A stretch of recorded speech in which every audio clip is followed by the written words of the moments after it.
في معظم المناطق الريفيه دايما بتلاقي الشوارع بتاعتها صغيره فاضيه لدرجه ان انت تقدر تمشي في نص الشارع زي ما انا ماشي كده. البط ده شكله جعان جدا. ودايما برضو بتلاقي بحيرات زي اللي انت شايفها كده، برك من المية. ساعات بيكون فيها بط، ساعات بيكون فيها طيور، ساعات بيكون فيها حاجات كتير.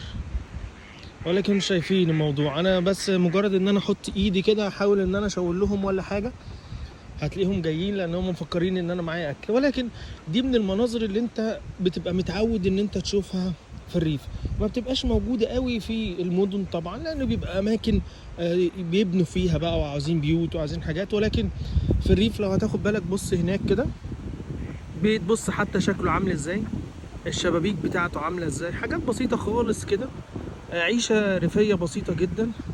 والناحيه التانيه هنا تلاقي البط اللي انت شايفه ده. ولو هتسألني ده بيصطادوه ولا لا، لا محدش بيصطاد حاجة هنا. ده هو موجود هنا بيتغذى وبيطلع، وممكن تمشي في الحتة اللي ورا ديت على ما اعتقد وتلف حواليها، وممكن تنزل من الناحية التانية هنا في الحتة دي كده. ولكن الأشجار والمناظر اللي انت بتشوفها بتكون متعود عليها.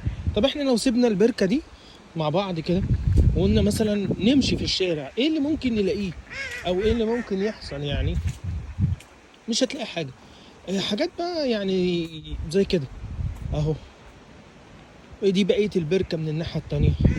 الشوارع مثلا ما بيبقاش فيها حاجات كتير، ولكن بتبقى مناظر عادية جدا، انت بتبقى يعني مجرد ان انت تستمتع بيها وخلاص. الناحية التانية طبعا ممكن يكون في اراضي زراعية ورا الحتة دي او بيوت، وخلاص على كده الموضوع بيكون بسيط جدا، ما فيهوش اي حاجة. ده طبعا الزرع اللي طالع في المجموعة، والدنيا بتبقى بسيطة خالص. انا بس حبيت اشارك معاكم الحاجات اللي انت ممكن تشوفها في الريف كده.